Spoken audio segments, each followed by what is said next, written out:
Proyecto Puente. Y ya tenemos en el estudio al cronista de Hermosillo, Ignacio Lagarda, y al historiador Joaquín Robles Linares. Y es que hoy toca la mesa al tú por tú, donde el tema es nada más y nada menos que el perfil de los funcionarios entrantes que van a llegar ahora en esta próxima administración estatal. Muy buenos días, chicos, ¿cómo están? Buenos días. Buenos días. Se avecina el cambio de la estructura administrativa de los ayuntamientos de Sonora y del Poder Ejecutivo y Legislativo del Estado. Entonces va a haber una nueva camada de funcionarios y servidores públicos. ¿Y qué significa ser servidor público? El servidor público es la persona que presta un servicio de utilidad social. Esto quiere decir que lo que hace y realiza debe beneficiar a las personas, al pueblo, y sin ganancias privadas, solamente lo que el sueldo se le asigne. ¿Qué es un administrador público? La administración pública es la estructura organizacional mediante la cual el gobierno lleva a la realidad las políticas públicas que diseña. Y la administración pública es una ciencia. Hay una carrera, una profesión que se llama licenciatura en administración pública, hay maestrías, doctorados en administración pública. No es cualquier cosa habilitar a cualquier persona y nombrarla en un puesto especializado. Es como querer nombrar a un médico, en cualquier médico general como ortopedista. Es una especialidad, es una carrera, es una ciencia, pero también es una vocación. Yo podría decir que la administración pública es un apostolado. Entonces, quien va a trabajar en el servicio público debe cumplir con ciertos requisitos, como el que dije, ¿no? Vocación de servicio. No puedes nombrar a un exdirector del Registro Civil, director general de la maquiladora fulana, pues también es una especialidad. Oye, pero aquí vemos que siempre por ahorita tenemos un contador de secretario de salud. Bueno, yo quisiera hacer una observación, básicamente haciendo un pequeño viaje histórico sobre el perfil de los funcionarios públicos. Miren, en México, a partir de la administración de Juárez, México se ha debatido básicamente en dos proyectos. Uno, aquellos que han querido introducir el aspecto parlamentario, que ha fracasado rotundamente, y el aspecto presidencialista. El funcionario público existe en México desde hace muchísimos años, desde el siglo XIX, y algo que se conoce poco es que a partir incluso de los grandes eventos y conflictos en la historia de México, la pequeña burocracia nunca ha dejado de existir y de funcionar, independientemente de los beneficios o no beneficios que hayan traído esos problemas. Hay cantidad de testimonios donde, por ejemplo, en el conflicto de la intervención francesa, la pequeña burocracia seguía funcionando y duraban meses sin poder cobrar, incluyendo Sonora. Después, ya en la revolución, ya en el conflicto, en el porfiriato, obviamente hubo una especie de perfil donde se fue diseñando esa administración pública y se fueron profesionalizando ciertas áreas del servicio público. Pero incluyendo la Revolución Mexicana, cuando llegan los constitucionalistas y toman la Ciudad de México en 1914, la burocracia siguió funcionando y siguió proveyendo servicios a lo que era la ciudad y en el país. Quizá el cambio más importante desde el punto de vista histórico, que bajo mi opinión, es en la época del general Obregón, empezó a diseñar lo que es la administración pública actual, que hoy conocemos. Si vemos el binomio Obregón-Calles, como debería de verse como un lapso de 8 años, donde fueron transformando, crean el impuesto sobre la renta, crean nuevas instituciones como el Banco de México, la Comisión Nacional de Irrigación, la Comisión de Caminos, y van haciendo esa arquitectura institucional. Ahí es donde se ve y se define lo que es hoy básicamente el funcionario público, y está marcado por un detalle en México: la fuerza y la figura predominante del presidencialismo. De ahí, desafortunadamente, en muchos sentidos, para la administración pública mexicana, se ha marcado y ha contribuido a que ese perfil tenga el beneficio, el visto bueno, la anuencia, la simpatía del gobernante en turno. Ignacio. Hay un concepto en México que se llama servicio civil de carrera. que es relativamente nuevo, ¿no? Nuevo, cuando Fox se instituyó en el gobierno federal. Pero no ha sido realidad todavía contundente ni en el gobierno federal ni en los estatales, mucho menos en los gobiernos municipales, que no existe. Y el servicio de la burocracia o de la administración pública es una carrera profesional. Por supuesto. Con especialidades según el área de cada dependencia del gobierno, que exige capacitación permanente, formación y demás. Pero sin embargo, ¿no Nacho, ha podido instaurar en México el servicio civil de carrera? Así es. Pero hay un detalle, por ejemplo, quizá no existía el servicio civil de carrera, como bien dice Nacho, en un sentido de que fuera un ordenamiento legal, pero existían. Y voy a dar un ejemplo característico de las transiciones. Federico Gamboa era quizá la imagen de lo que hoy conocemos como un tecnócrata del porfiriato. Además, novelista, fue el creador de la novela que escandalizó a la sociedad de la época y además fue la primera película mexicana, Santa. Federico Gamboa fue un funcionario así como los conocemos hoy, que pues, estaba en relaciones exteriores, luego estaba en Hacienda, luego brincaba a una embajada, luego brincaba, bueno. Cuando viene la revolución, Federico Gamboa se queda sin trabajo y se reintegra a la administración pública en la época de Obregón. O sea, a final de cuentas, quizá no existía el ordenamiento legal, pero existían los perfiles y los personajes. Había otra variable que es la que quiero decir ahora, que era la vocación, por la vocación de servicio. Que no puede existir eso sin vocación, sí, ¿verdad? Sin vocación. No, también hay la vocación por el hueso. A mí me sorprende gente que dices, ya, ponte a trabajar en la iniciativa privada, que a fuerzas quieren estar ahí ocupando puestos. Te tenemos que despedir la señal de Megacable y nos quedamos en las redes sociales de Proyecto Puente y en el YouTube. Con permiso. Despedimos la señal de Megacable en el 151 y 1151 HD Megacanal y La Voz del Pitic. Te invitamos a seguir con nuestra transmisión en vivo en proyectopuente.com.mx, en TuneIn, Proyecto Puente Radio, Facebook y YouTube, Proyecto Puente, periodismo diferente. Entonces estábamos hablando de los perfiles de los funcionarios entrantes que encontramos en el pasado, qué referencias hay con el presente. Tenemos aquí en el estudio al cronista de Hermosillo, Ignacio Lagarda, y al historiador Joaquín Robles Linares, quienes nos están perfilando pues el pasado, el presente y también pues este tema de la vocación de servicio. Tiene dos perfiles, vocación y formación para el servicio. No puedes nombrar director de inspección y vigilancia, director de catastro y luego al otro director de salud, al mismo, ¿no? ¿Cuándo se descompuso eso? Quiero hacer referencia, por ejemplo, que nunca lo voy a olvidar. Hubo un ingeniero que fue secretario de obras con Faustino Félix, con Carlos Armando Biebrich y siguió siendo con Alejandro Carrillo. Rolando García Orrea, ingeniero civil, que fue un verdadero servidor público en el Estado. Sí. Impecable su actitud. Eso sí, en ese tiempo no existían las Navigators, ni existían las Explorers, ni los carros ostentosos, ni los secretarios particulares, ni los choferes, nada. Rolando García tenía una secretaria y un carro de cambios, iba y venía a su casa. Vivió en la honrosa medianía que decía Benito Juárez. Así es. No, ¿Cuándo se descompuso eso?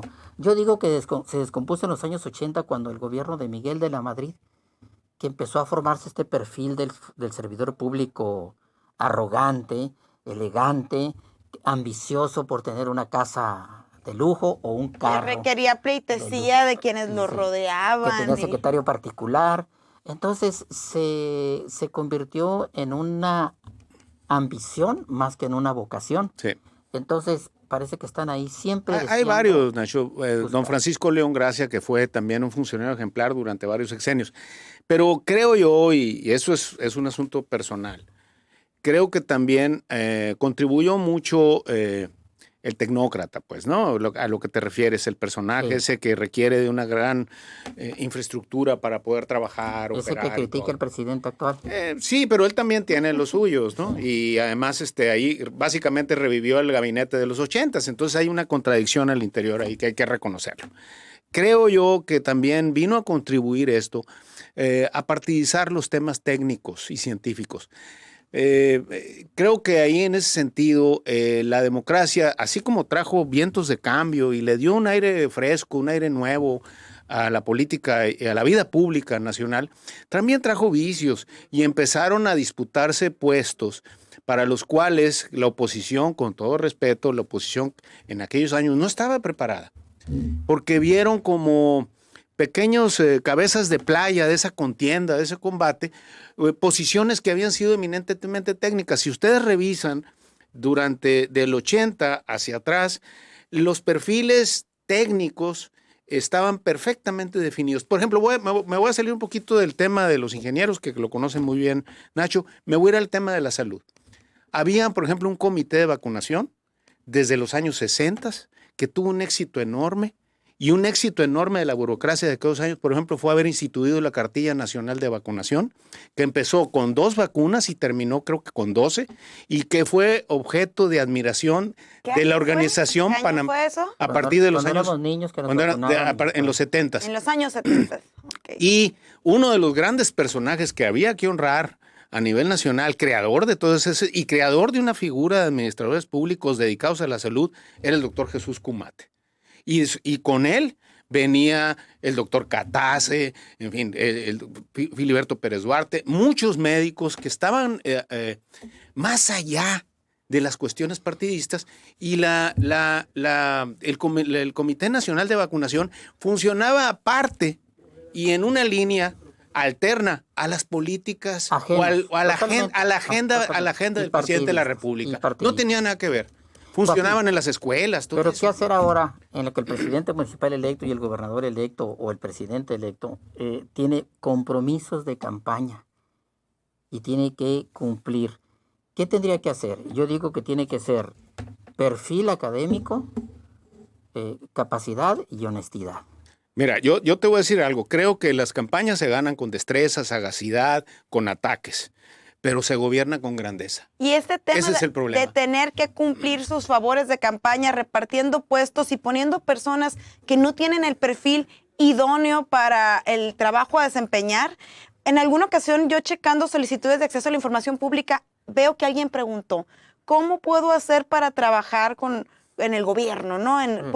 Yo estudié ingeniero agrónomo y me gustaría trabajar en el área de medio ambiente, por ejemplo. Una idea que se ha creado, ¿no? De que las personas que trabajan en el servicio público es porque van a tener grandes riquezas. Sí, pero dices, ¿cómo decirle a esta persona que sus posibilidades de llegar a ese puesto son casi nulas? Porque primero tienen que cumplir todos los compromisos de la gente que estuvo en las campañas y que estuvo repartiendo los volantes o haciendo otro tipo yo regreso de labores. a lo que decía. Una cosa son las campañas, la contienda, que se ganan con muchas cosas, se gana incluso a veces con elementos pues que no son muy agradables, pero se gobierna distinto. No puedes gobernar como en campaña. Y además se requiere, el político mexicano tiene que llegar ya a la situación, es urgente, a que tenga grandeza. Quisiera regresar un poco nada más para que no se me vaya la idea. Creo que el ejemplo del funcionario público y además esforzado, sacrificado y hasta dio la vida en eso, y podíamos ejemplificar, se llamó, por ejemplo, Ramón Arnaúd. Ramón Arnaúd era un militar que lo manda Porfirio Díaz. Tienen que leer ese libro. Sí, La Isla de la Pasión, de Laura Restrepo, se lo recomiendo mucho. Ramón Arnaúd lo mandan a cuidar una isla que estaba en litigio en medio del océano Pacífico, y se va con la familia y todo, y llega allá, lo agarra la revolución y se queda allá. Con su familia. Con su familia. Y jamás renegó, pierde la vida. No, pero llegó un barco a rescatarlo y dijo, yo no me voy de aquí porque tengo el deber institucional de defender esta isla. Esta isla, creo que, por ejemplo, eso es el ejemplo, el caso así más notorio desde mi punto de vista de lo que es un funcionario público comprometido, independientemente de su formación militar, porque a final de cuentas, lean la novela, incluso hay películas por ahí, y hay hasta documentales, cómo se queda abandonado en la isla, mueren, quedan las puras mujeres. O sea, es una historia de lo más dramático, pero sí da una idea de que hay gente en el servicio público que tiene vocación y que le tiene amor al país. Yo creo que influye mucho también el ejemplo del líder, el ejemplo del presidente municipal, el ejemplo del gobernador y del presidente, cómo se conduce. No puedo dejar de hacer referencia porque siempre se hace referencia a Samuel Ocaña cuando fue gobernador. Yo empecé a trabajar ahí como ingeniero. Me acuerdo que había una ley no escrita. El gobernador de ese tiempo, Samuel Ocaña, vacacionaba en Sonora, en un rancho, en su pueblo, en Ariveche, en Guaymas, en la casa de gobierno, pero vacacionaba en Sonora. Y todos los funcionarios, hasta directores generales, había una regla. En Semana Santa, sobre todo, el que se iba a Tucson, el que cruzaba la línea de Nogales a Nogales Serrano para ir al mall, a Tucson, de compras, de regreso ya no era funcionario. Nadie podía salir de vacaciones, ningún funcionario afuera de Sonora. Tenían que estar de vacaciones en su pueblo, pero alertas con lo del agua potable y esto. ¿Y él dónde estaba? En un rancho. Entonces había un modelo y ejemplo de conducta que teníamos que seguir todos, de ser impecables. Todo ingeniero que saliera al campo a revisar algún asunto que tuviera que ver con el servicio público tenía que hacer un reporte y dictamen técnico de lo que hizo. Así es. Y nos entrenaron para hacer dictámenes técnicos. Entonces era un trabajo muy productivo. Yo me acuerdo que los secretarios, pues Semana Santa, cero y a Tucson. Entonces, Ignacio, y ahora los ventilan los hijos de los funcionarios públicos en historias de Instagram. Hasta los carros institucionales se llevan. Suben historias de Instagram los hijos y ya ventilaron al funcionario que andaban por allá en el extranjero. Y en ese tiempo usábamos carros oficiales que no tenían logotipo. Recuerdo muy bien que lo que identificaba un carro de gobierno eran las placas, BTA y el número. Pero todos teníamos una gran responsabilidad con ese carro. No podíamos andar en cualquier lugar. Entonces lo dejamos. Dilo, Ignacio, en la arroz, en Tucson. No, aquí. Dilo. Aquí en Sonora. Oye, Ignacio, ¿alguien rompió esa ley no escrita? No, nadie. Y el que la rompió, cuando regresaba ya dejaba. Era renuncia irrevocable. El ejemplo es Carrillo Marcor devolvía. El ejemplo arrastra, dice un dicho, ¿no? Sí. Entonces creo que ahí es muy importante el ejemplo. Y ha habido otros gobernantes que han sido, por ejemplo, don Alejandro Carrillo Marcor también era un hombre muy modesto, frugal en su vida. Era un hombre grande que no tenía mayor aspiración que entregar buenas cuentas. Y hay que recordar que don Alejandro llega con todo en contra, y al final de cuentas sale aplaudido precisamente por todos los gobernados por su actitud y algo muy importante, por su apertura. Yo creo que eso es muy importante para los que van a llegar. Tener apertura, dejar atrás la contienda y ver por el Estado. Hay que ver por el Estado. O por el municipio. Yo creo que los presidentes municipales y el gobernador electo van a tener que revisar y tomar en cuenta todas estas variables, porque las circunstancias hoy en día no están nada fáciles, muy difíciles. El que gana no gana todo, ni gana para siempre. Y la sociedad está muy demandante, muy observante y muy, muy cuestionadora. Creo que tenemos que volver al modelo de seres humanos y profesionales y hombres probos, y sobre todo a los que trabajan en el servicio público, ser técnicos comprometidos y capacitados en lo que los nombres. Hay algunos que deberían de decir, señor presidente, muchas gracias, pero yo no puedo con ese puesto que me está ofreciendo por el servicio que le di en la campaña. No me nombre director de servicios públicos si yo soy médico. Por favor, ¿no? Reconocer sentido común, de decir, oiga, no me pongas de secretario de seguridad si yo soy comunicólogo. o ellos mismos, pues, buscar perfiles, pero es que este es muy bueno. Sea de qué filiación política, partido, formación familiar. Ahí está, mira, un ejemplo de aquí está, modelo el licenciado Héctor Contreras Pérez, el gobernador Samuel Ocaña en el centro de la ciudad, esperando el camión por mucho, el mejor gobernante de los últimos seis sexenios, probó modesto con gran ejercicio de gobierno. Jamás fue tildado de corrupto. Llegaba a las 5 de la mañana. Pero además te voy a decir algo, independientemente de la honestidad, que es evidente del doctor Ocaña, hizo muchísima obra. Quizá uno de los sexenios que se hizo más.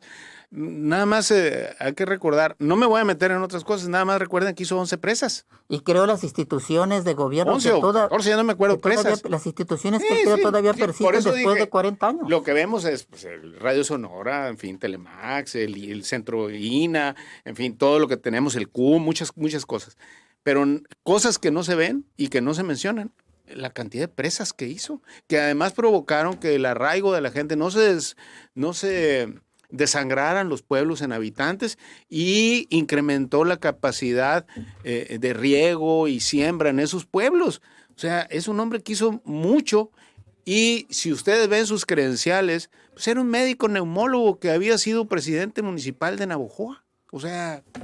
Pero había cómo se formó, había sido formado en la Cruz, y fue también, Galvez, sí, pero además muchos con años, una formación ideológica muy firme. Muy firme. Y otra cosa que yo creo que lo marcó al doctor Ocaña fue el secretario particular muchos años de Adolfo de la Huerta. Y Adolfo de la Huerta es quizá el revolucionario más honesto y probo que tuvo este país. Que ha tenido. Porque pasó por la presidencia de la República y no se enriqueció. Pues conclusión, yo digo que los presidentes municipales primero tienen el compromiso de su conducta personal y pública, porque ya ellos tienen que entender que desde el momento que fueron elegidos por el pueblo dejan de ser ellos como personas y son ya la figura pública del puesto que recibieron. El presidente municipal es 24 horas y su conducta debe ser el modelo. Y lo otro es revisar bien los perfiles curriculares y profesionales y técnicos de quienes lo van a ayudar en su gobierno y que cumplan con el perfil de un administrador público, sea de donde sea, venga de donde venga y pertenezca al establo político que pertenezca.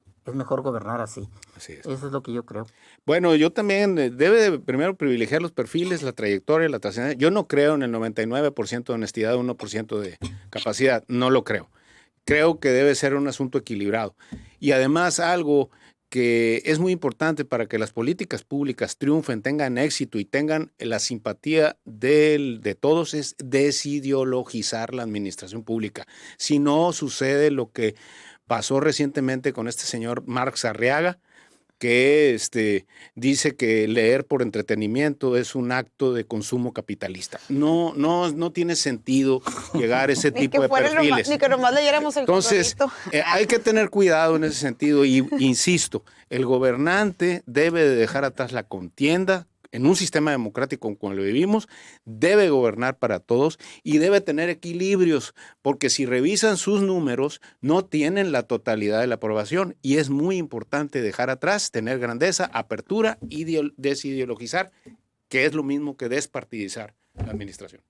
Interesantes conclusiones de Joaquín Robles Linares, historiador, y de Ignacio Lagarda, historiador y cronista de Hermosillo. Y bueno, hemos llegado al fin del programa de hoy, viernes 6 de agosto. Ángel, ya es momento de irnos. Se nos acabó la semana, se nos acabó el programa y el lunes pues ya está de regreso Luis Alberto, ¿no? Ya cumplimos un poco más de 2 semanas. Muchas gracias a todas y a todos por haber estado pendientes de las transmisiones. Muchas gracias por estar siempre conectados en Proyecto Puente. Toda la información en proyectopuente.com.mx. Que tengan un excelente fin de semana.